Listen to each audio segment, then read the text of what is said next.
Welcome back, everybody. It's Untitled Go, and today I'm really excited that the historic Brawl Fest is on Arena. I have been personally wanting historic Brawl for a very long time. It's the closest thing to like Commander that we'll have on Arena until if they ever introduce the actual Commander format. But it's so exciting. So I have 3 different decks to show you. So if you're looking for any ideas or any different color combinations or different directions to go with it, these are the 3 decks that I have built for the event. As you can see, I haven't actually played it yet, but the 3 decks that we have are Colorless Ugin, Golgari Gitrog Monster, and Bant Arcades the Strategist. I'm not going to go over the mana base too much. This is everything you would expect. It's literally every single untapped colorless land that I have in Arena. So there's like 1 or 2 lands that I don't have collected with the wild cards or anything, but basically if you go to build this deck in colorless, it's just use every colorless land you have, every single one. Doesn't matter because there's no basics, there's no colors that we need to worry about. Our commander is Ugin the Ineffable, and originally I wanted to make it Ulamog and make it like a Tron deck, I guess, but honestly I think Ugin, the 6-mana Ugin in particular, is probably the best because we can't play the Forsaken Monument, but it does give us that cost reduction on all of our spells. So all of our colorless spells, which is everything in the entire deck, is going to be cheaper. And essentially we are trying to ramp up into Ulamog, but we would just want to be able to ramp in general. So to start it off, we have Fountain of Renewal to give us some life. Manifold Key to untap our artifacts. This is good because we have a lot of mana rocks, so we can we can tap our Hedron Archive for 2 and then, use that 1 colorless and just net a mana or something. Pacification Array, tap down creatures and artifacts. We're in colorless, so we don't really have a whole lot of removal, but this is okay, as a means of just nullifying your opponent's creatures until you can establish a board. Soul Guide Lantern for graveyard, exile Stonecoil Serpent for some counters, and this just scales in a late game. Same thing with Ugin's Conjurant. Golden Egg draws us a card. Golden Guardian Idol comes in tapped, but it's a mana rock and it's also a creature. Mazemind Tome is going to allow us to scry our draws and be able to draw extra cards. Mind Stone is a mana rock that's going to also let us draw some cards. Ratchet Bomb is like a mini board wipe. Basically, we can use it to wipe all tokens, or we can stack counters onto it and wipe the board equal to the number of counters. Steel Overseer is going to put 1/1 counters on all of our creatures. We're not playing a whole lot of artifact creatures in the deck. We only have 11 creatures total, but all of the artifacts that we are playing are going to benefit from Steel Overseer, so it's not bad to just auto-include this. We're playing Treasure Map because it's going to let us scry, fix our draws a little bit more, and then when we flip it over, it's an extra land, and it's another draw engine that we'll be able to sacrifice treasures to. Aether Sphere Harvester is a 3-mana vehicle, 3/5 with flying, and there's a battlefield. You get 2 energy, you can pay an energy to give it lifelink, and it's got crew 1. So this is nice. It's not perfect because we're not playing a whole lot of creatures, so we're not going to be able to crew this as much as we'd like, but it is just a pretty decent artifact to have. Arcane Encyclopedia, 3-mana artifact. You can pay 3 and draw a card. It's pretty sweet. When we have our Forsaken Monument out in play too, that makes it's just so much easier, and we can just draw and draw and draw. Chief of the Foundry gives all of our artifact creatures +1/+1. It's almost like another Steel Overseer, but it doesn't scale as great in a long game, but it'll be nice to have. Godzilla, aka Crystalline Giants, 3-mana 3/3 that gets a bunch of counters at every combat, so it's just going to eventually become this big monstrous threat that our opponent has to deal with. It's very unsuspecting at first, but it does carry us sometimes. Foundry Inspector, 3-mana artifact, makes all of our artifact spells cost 1 less. So there's a lot of redundancy in the deck. We have a lot of acceleration in the form of mana rocks, but we also have a lot of cost reduction for all of our colorless and artifact spells. Then we're playing Palladio Mirror, same things, 3-mana 2/2, taps for 2, perfect for what we need it to do. Scarecrow is a 3-mana 1/2. We can sacrifice a Scarecrow, this is the only Scarecrow in the deck, to draw a card, but we can pay 4 and return target artifact creature card from our graveyard to the battlefield. This is good because if we don't have a lot of creatures, we can just sack it for value if we need to, but if we do have creatures in the graveyard, it's nice to be able to just buy them back for 4 mana. It's really cheap. Magnifying Wand is a 3-mana artifact, comes in with 3 charge counters, and we can destroy creatures by removing a charge counter, turning them into 2/4 Ox creature tokens. So again, colorless, we don't have a lot of access to removal, so this is the best thing we got. Unstable Obelisk, a 3-mana artifact, taps for a colorless, same thing. We could pay 7 and sacrifice it to destroy a permanent, any permanent. Hedron Archive is 4 mana, taps for 2, and we could pay 2 and sacrifice it to draw 2 cards. Lithiform Engine is a 4-mana legendary artifact, copies triggered and activated abilities, copies instants and sorceries, copies target permanents. Spells, all in spells. While everything is on the stack, we can basically copy anything if we have the mana to do so. Mystic Forge is an artifact, 4 mana, lets us look at the top of our library anytime. We could play artifact and colorless spells from the top, and we could pay 1 life and tap it to exile the top of our library. So once we have a bunch of mana, this is just going to let us go off, and we're going to put a bunch of stuff into play and be able to, you know, put like lands to the bottom and stuff we can't play off the top. Perilous Fall is a 4 mana artifact that we can pay 5 and exile to exile all non-land permanents. We don't want to do this all the time because it is going to affect everybody, but it is nice to have a get out of jail free card if we need to wipe the board. Forsaken Monument, we already know and love this card. All colorless creatures get +2/+2. Whenever we tap a permanent for colorless, we get an additional colorless, and whenever you cast a colorless spell, you gain 2 life. So this just does everything that we want it to for the deck. I would play it as the commander if I could. Paradox Engine, since we're playing a pretty decent amount of mana rocks, whenever we cast a spell, we can untap all of our permanents. So if we have our Mystic Forge and our Ugin out and all the cost reduction and stuff and our mana rocks, we can just like cast everything off the top with Mystic Forge, untap everything with Paradox Engine, and just keep playing everything off the top. Dreamstone Hedron is a 6 mana artifact, taps for 3. We could pay 3 and sacrifice it to draw 3 cards. Godpharaoh's Statue is a 6 mana legendary artifact. Spells your opponent's cast cost 2 more to cast. The beginning of our end step, each opponent is going to lose a life. So this is just nice because it's going to make it's going to make everything harder for our opponent forever, like all spells, period. So it's just going to make them harder to interact with us, to establish more of a board state and commit more to the board. And we're going to be draining them for a few life over the course of the game. Playing Godpharaoh's Gift, despite not having a lot of creatures, all the creatures that we do play are very good targets to bring back as 4/4s with haste. So might as well play it. Meteor Golem is a 7 mana 3/3. It destroys any non-land permanent your opponent controls when it enters the battlefield, so this is another removal for us. Platinum Angel, 7 mana 4/4 with flying. We can't lose the game, and our opponents can't win the game. So as long as this is in play, we can have negative 1,000 life. Our opponent can have 1,000,000,000. It doesn't matter. So as long as it sticks around, this is going to help us kind of just nullify a lot of aggro decks. A lot of control matchups are going to have to deal with it before they can do anything else.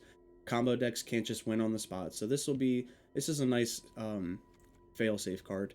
Ugin the Spirit Dragon, of course, since we're colorless, we're going to be playing Big Ugin. We're playing Baby Ugin as the commander. We might as well play Big Brother Ugin at the top. And of course, we're going to play Ulamog because Ulamog is like the best colorless creature, I think, in the game. At least one of the best colorless creatures in the game. But that is Ugin, colorless for Historic Brawl. Now we're going to jump into the next deck. A huge favorite of mine. I'm a big fan of Doran the Siege Tower. That is one of my favorite cards in Magic the Gathering's history. And Arcades being similar to being able to allow our defenders to attack and have them assign their combat damage, it's just bread and butter. And like, since I don't have Doran, this is the best bet we have. But in Historic Brawl, I imagine this is a lot of fun to play. We have a lot of really good defenders, we have a lot of good payoffs, and we have at least 4 ways to make our defenders be able to attack and assign combat damage with their toughness.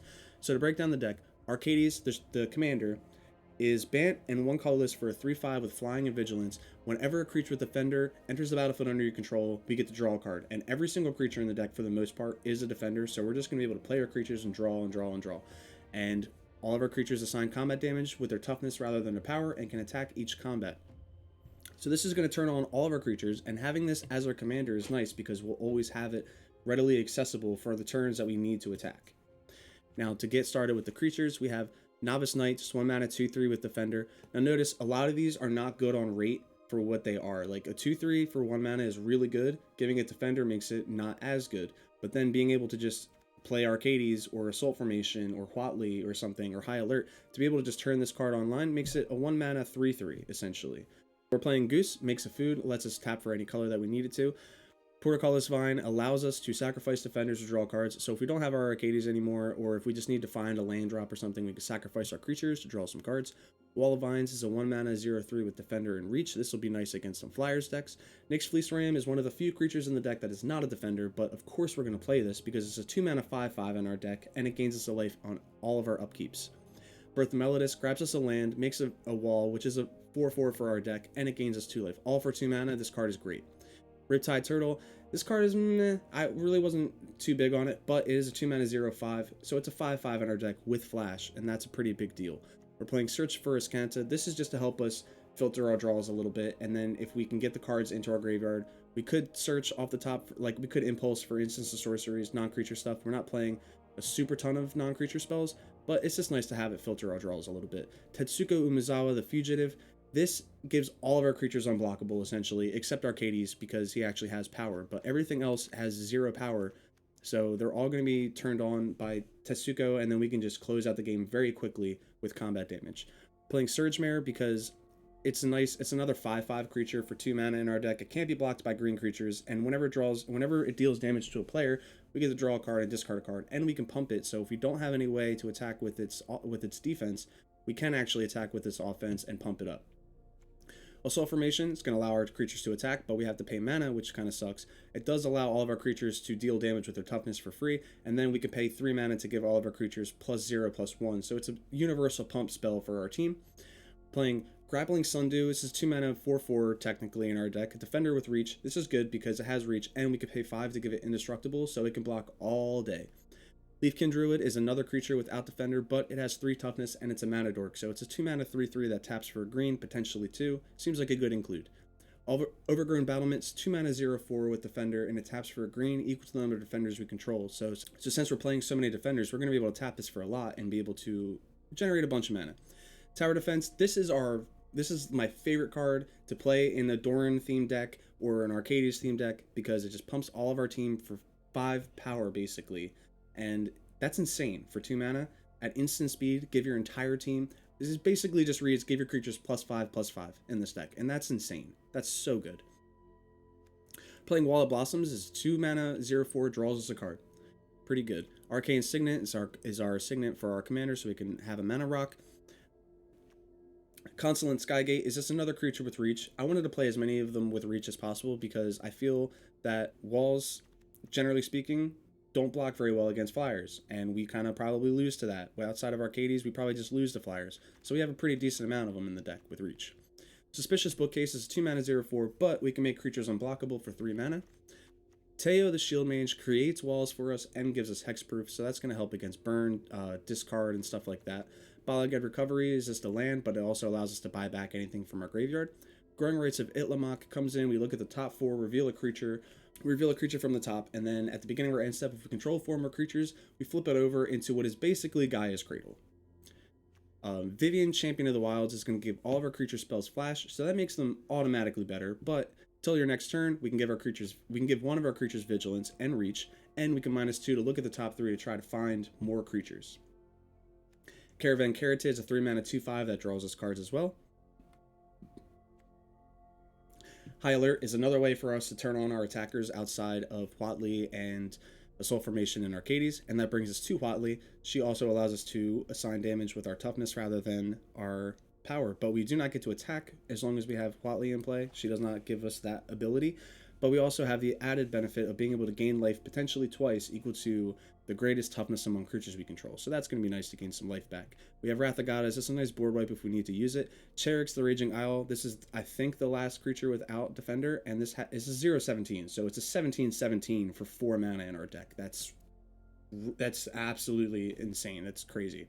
Collect a Company. Most of our decks are on the three or less spectrum, so we're going to be able to collect a company for hopefully 2 creatures at a time and just put them all into play at instant speed. Seems really good. Ajani the Great-Hearted. This is going to give all of our creatures Vigilance. It gains us back some life, and it puts some counters on our creatures. So if we don't have any way to attack with our defenders, or like make it so they can assign damage with their toughness, at least we can put counters on them to give them power so they can still hold off the defenses and kill off opposing creatures and occasionally get in for some damage. Amaranthine Wall, I can't pronounce this card, but it's a 4 mana 0/6. We can also pay 2 mana to give it Indestructible, so it's just another creature that we can potentially block with all game. Playing Vivian Monster's Advocate, this is going to let us make 3/3s that we can beat face with if we don't have any way to assign damage with our toughness, so it's another way to close out the game, but it also lets us play creatures off the top of our library, and we can pay 2, or we can -2 her, so whenever we cast a creature, we can tutor up a creature that has a lesser converted mana cost and put it straight into play. So we have Dusk Till Dawn. This is another board wipe. It destroys all creatures with power 3 or greater, so sometimes you might run into a deck that's super low to the ground like Mono Red or something, and it might not hit the creatures, but the back half is where it's really at, because for 5 mana, we get all of our creatures with power 2 or less back from our graveyard to our hand, and in this deck, that's every single creature for the most part. And we're playing Towering Titan because it is a 0/0. When it comes in, it gets X counters, where X is the total toughness of creatures we control, and then we can sacrifice defenders to give our creatures trample until end of turn. So this is going to be a great way for us to close out the game. Most of our creatures' toughness are very high, so when this comes in, even if we only have 1 or 2 creatures, this is going to come in as at least a 4/4 to like a 10/10, sometimes almost a 20/20, and then be able to give all of our creatures trample just by sacrificing a defender at instant speed is a great way to close out the game. Turn Timber Symbiosis is a green land. It also lets us look at the top 7 and we can rip a creature from the top. So it's just going to snag anything that we need, but it's just a nice way to get extra creatures into play. In the mana base, we're playing all the shocks, all the buddy lands, all the temples that we can afford. Command Tower, Blast Zone to deal with our opponent's stuff. Ancient Ziggurat because we are playing a lot of creatures and we are multicolored, so it's nice, especially to be able to play like double blue spells like Surge Mare. We're playing Fabled Passage, Terramorphic Expanse to be able to search for our basics, and that is Arcades in Historic. This is Bant for Historic Brawl. Now we're going to move on to the last and final deck. Frog Monster is my +1 absolute favorite card in Magic.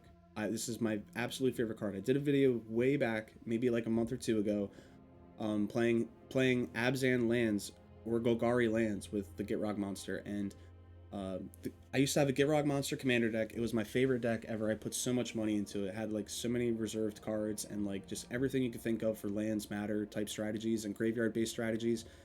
And I got rid of it a long time ago to actually fund my jumpstart on Arena 2 years ago. So this is kind of like full circle to me. I left Paper Magic for the most part, leaving this card behind and the whole archetype, and now I get to bring it back to life on this with Historic Brawl. And this is the biggest reason why I'm happy that Historic Brawl is in the format now, because now I can play the Gitrog Monster again. I couldn't play it because it was no longer in Brawl and was no longer legal in Brawl. And now that it is again, with the added benefit of having access to all cards on Arena, I made the deck as best as I could with what resources that I had, and it seems like it's going to be a lot of fun to play. So let's break this deck down. This is Golgari, black-green, and we only have 1/1 Elvish Reclaimer, so this is going to help us sacrifice lands, search for lands, and whenever, as long as we have 3 or more lands in our graveyard, it gets +2/+2, so it'll be a nice little 3/4. We have Explorer, draws an extra card, plays us an additional land. Lotus Cobra generates mana whenever a land comes into play. Once Upon a Time is legal in this format, so just a reminder, you should play that in all of your green decks. It searches, or it lets you look at the top 5, I believe, yes, and you get a creature or a land, and if it's the first spell you cast in the game, you can cast it for free instead of 2 mana. The Binding of the Titans, 2 mana, each player mills 3, then you can exile 2 cards from your opponent's graveyard, and then for each creature, well, from any graveyard, and then for each creature exiled this way, you gain a life, so that's going to get us some life back. And then the last chapter, we can return a creature to our hand or a land. So if we're struggling on mana, we can get a land back, and if we need a creature, we can grab a creature back. Playing Assassin's Trophy, this is just a catch-all. It'll hit everything, and it'll make our opponent grab a land, but we don't really care about that. Fiend Artisan is going to have power equal to the number of creatures in our graveyard, and we can sacrifice creatures to tutor up creatures. So this is just going to be a nice way to churn through our deck and find all the cards that we want, like Underwhelmed Lich and all things like that, so we can get our engines really going. Skull Prophet is a 2 mana 3/1. It taps for a green and a black, so it's a mana dork in our colors, and we can tap it to mill 2 cards. So if it mills a land and the Gitrog's in play, it's going to draw a card. So this basically says tap to add a green or black, tap to mill 2 cards, and tap to draw a card. Playing Azusa, Lost but Seeking, she's going to let us play additional lands on each of our turn. Bala Recovery to be able to buy back stuff. Cultivate to grab 2 basics. Dryad of the Elysian Grove to be able to play additional lands and to Chromatic Lantern all of our lands. Growing Rites of Itlimoc again, so we can have basically a guy's cradle on a land. Relentless Pursuit lets us look at the top 4. We can put a land or a creature from among them into our hand, and then the rest of the cards into our graveyard. So this is like the only card in Arena that does this effect, like a Grizzly Salvage type effect. Puts creatures in our grave, it puts stuff in our graveyard, and that's what matters. And if we put lands into our grave while we have the Gitrog, we're going to draw cards anyway, so it's just extra value. Playing Scoot Swarm because duh, you know, Rule 782, there's always more bugs.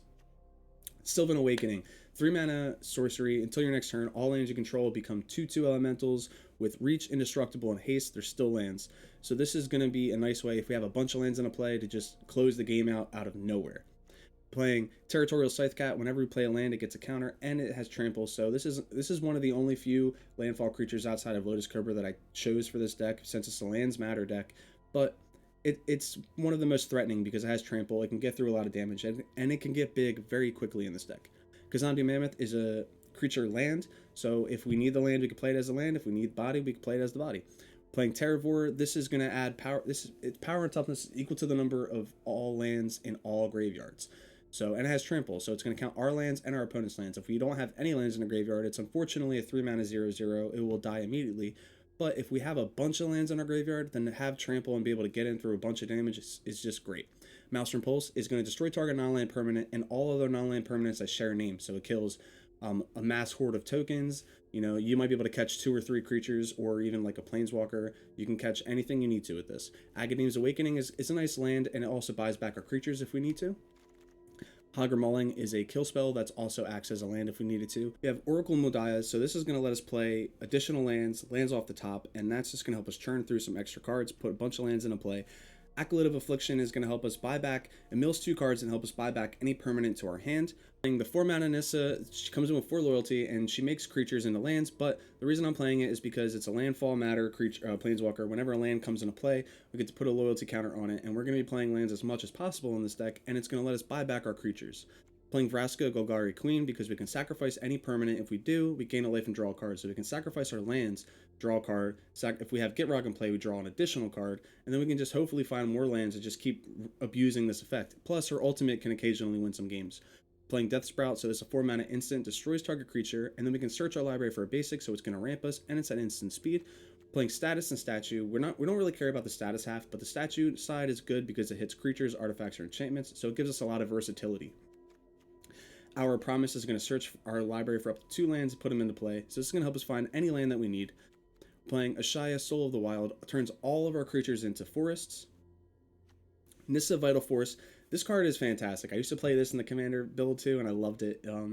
So you can plus her up the turn she comes in and make a creature a 5/5 until your next turn. So it's good on defense, but then you have the ultimate on the following turn. You can -6. So that way when you have the Gitrog in play, whenever you play a land, you draw a card. Whenever you lose a land or it goes to your graveyard, you draw a card. So no matter what, you're just drawing cards. Zendikar Royal, whenever we play a land, we get 2/2s. This is another way to just hopefully close out the game. We can just go wide and make an army of elemental creatures. We're playing Cavalier Thorn. This is going to grab us some lands, and it's going to let us buy back any card out of our graveyard by exiling it when it dies.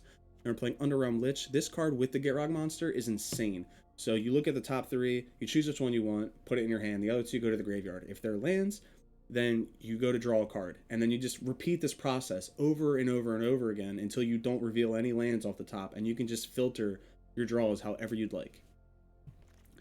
We're playing Find and Finality. So the Find half is nice. We can buy back 2 creatures to our hand if we need to. The Finality half is a board wipe when we need it to. And then Bolas of Citadel is going to let us play anything off the top outside of lands. So with Oracle in play in this, we can play the lands off the top to get them out of the way, and then we can pay life to play all the other cards off the top with Bolas of Citadel.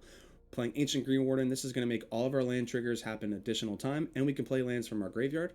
Playing Garruk, Cursed Huntsman, this is a 6-mana planeswalker, creates 2/2 wolves that when they die, they add loyalty to him, and then you can destroy a creature, draw a card, and when you get the emblem, all of your creatures get trample and +3/+3, and that's static for the rest of the game. That makes it very hard for our opponents to beat us after that. We have Casualties of War, 6-mana sorcery. Basically, we get to destroy one of anything in the play for the most part. Artifact, creatures, enchantments, lands, or planeswalkers. Turn Timber Symbiosis to find any of our creatures off the top. And then in the mana base, the only thing that's super notable is that we have Scavenger Grounds to exile graveyards, Field of the Dead to make the combo and have the 2/2s, Fabled Passage to be able to search for the basics and to draw cards, Blast Zones to deal with our opponent's creatures, and that is the deck. So I hope you guys have all enjoyed this. Please take this into the arena, try this out, try any of these 3 decks out in the event, and let me know how you did down below. If you liked today's video, leave a like. If you don't like today's video, leave a comment why, and subscribe, share the channel, spread the word. Thanks for watching, everybody, and I'll see you next time.